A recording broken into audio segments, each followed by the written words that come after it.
Isa pong kagalakan sa akin bilang mamamayan ng GMA na binigyan kami ng pagkakataon para maipaliwanag namin ang aming nasa loobin tungkol sa political dynasty. Ang political dynasty po ay hindi po problema ng bansang Pilipinas. Ang problema po ng bansa natin ay corruption. Dapat po ang mga magbabatas ang gawan niyo po ng solusyon kung paano po masusugpo ang korupsyon sa ating bansang Pilipinas. No po, at tandaan po natin, hindi po dahilan ang mga political dynasty na kung saan kaming mamamayan ang pumipili kung sino po ang karapat-dapat na iupo sa poder ng kapangyarihan.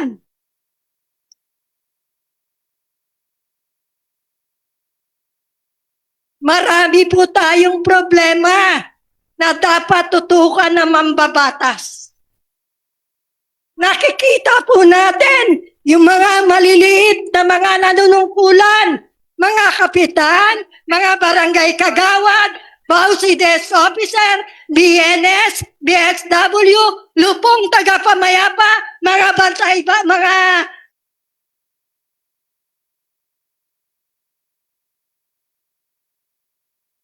sa inyo, sa nasyonal. Pero sa konting pagkakamali, binibigyan agad ng aksyon. Hindi man lang mabigyan ng magandang honorar o sahod ang mga maliliit.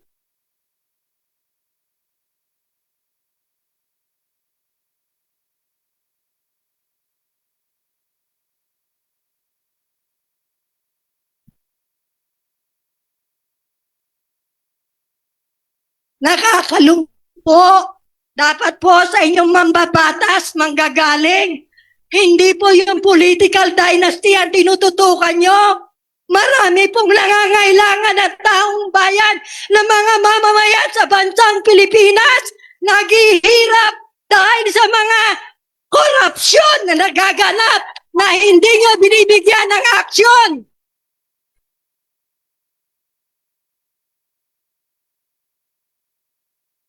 Ma'am, kailangan niyo po ng tubig? May tubig.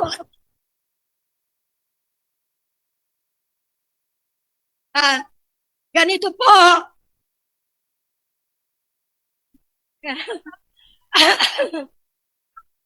Ako po,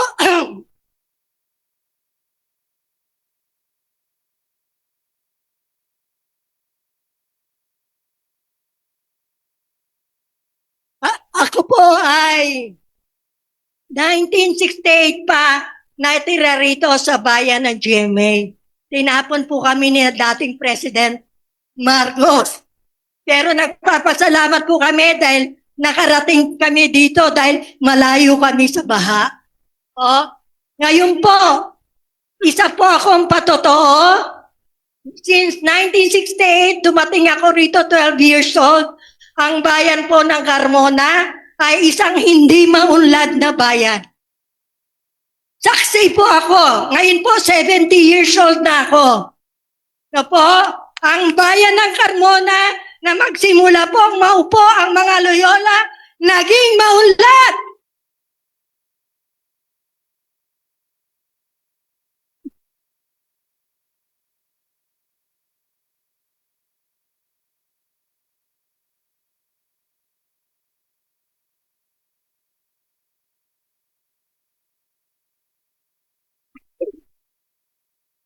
Naging maunlad po ang bayan ng Carmona. Bakit po? Dahil po, ang leader na kagaya po ng Loyola, sila po ang nagpaunlad ng bayan ng Carmona. Naging siyudad na katanggap na maraming parangal dahil sila lang po ang palaging nauupo. Kaya yung political dynasty po, hindi po ako sang-ayon dahil ang tao nakakaalam kung sino ang iboboto nila. Maging hindi po yan political dynasty. Kung gagawa yan ng corruption, gagawa yan. At tandaan po natin, dito po yung sa bayan ng Carmona, ang mag-asawang Loyola po. Marami pong natulungan ng paunlad ng Carmona, maski ang bayan ng GMA. Dito po kami nakikinabang. Maging sa mga tagamutang bayan, bukas palad na tinatanggap ang tagabayan ng GMA.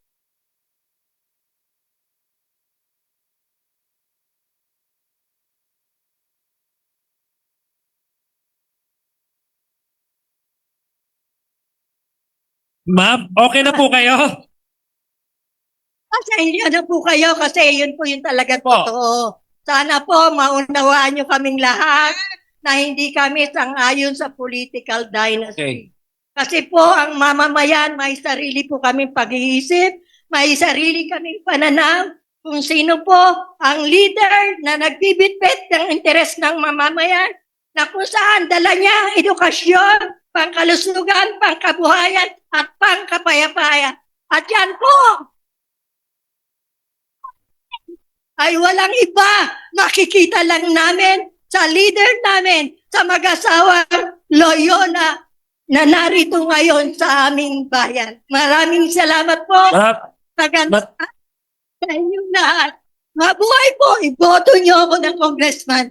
maraming salamat po. Mayor, baka tumakbo ito next election.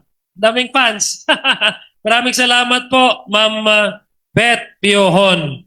So, tatawagin naman po natin ang susunod na magbibigay ng kanilang posisyon mula po sa youth sector. Sa senior high school, mga senior high school students po ito, si Miss Hanamel Gamutan.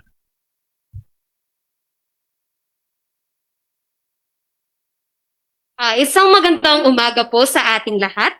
Ako po ay mula sa sektor ng kabataan, mula sa paaralan ng Angelo L. Loyola Senior High School. Ngayon pong umaga ako ay narito upang ibahagi ang aking opinyon hinggil sa anti-political dynasty house na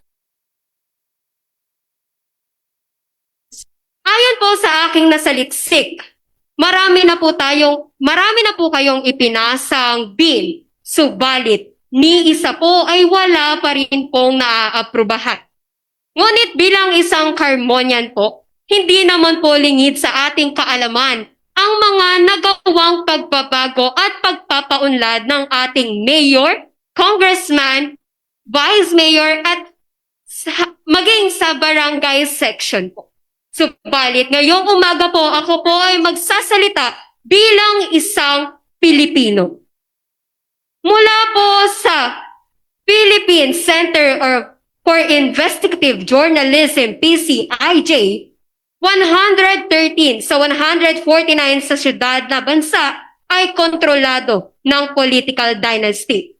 Marami rin pong political dynasty katulad na lamang po sa mga probinsya ng Ilocos Norte, Leyte, Ilocos Sur, Isabela, South Cotabato, at maging sa Davao City. Maaaring ito po ay nagbibigay sa atin ng mga positibong benepisyo.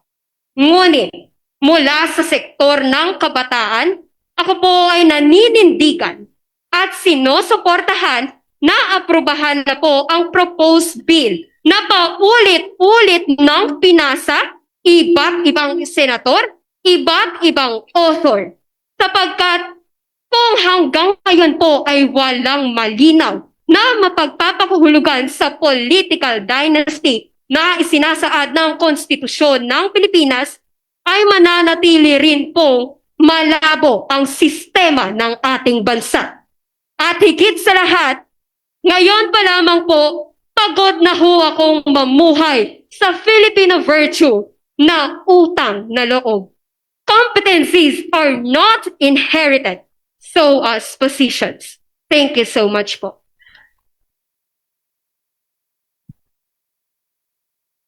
Thank you, Miss gamutan. Now may we call on Mr. Chester Dustin Baybay. Also at the same time represent the youth sector. Hello po. Good morning. I am Chelsea Dasin Ibaybay. Maayong buntag po sa atin. We all know that our country is not only polluted by trash, it's also polluted by an unjust government system. Yes, masasabi natin na mayroong mga nagbe-benefit from the political dynasties. But lahat ba nagbe-benefit dito? I am speaking as a Filipino, not just people from the Carmona. Lahat ba ay nakakaranas ng mga naranasan natin dito? Hindi lamang isang Pilipino, kundi tumatayo bilang kabataan. Hindi kami mahihina, kumbaga kami ay nakakaisip lamang.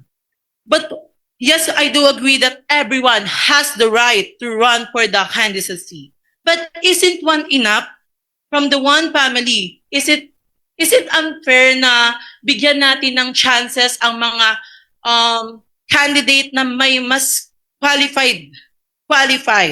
It is simply unfair if all the position is in one's family's bloodline. The law should bar families to the 4th degree to ensure a true change in leadership rather than a mere change in name. Lagi na lang first name ang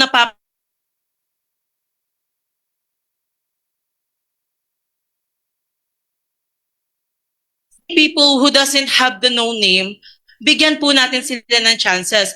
So I agree to the anti-political dynasty bill na ipasa po ito. Yun lamang po.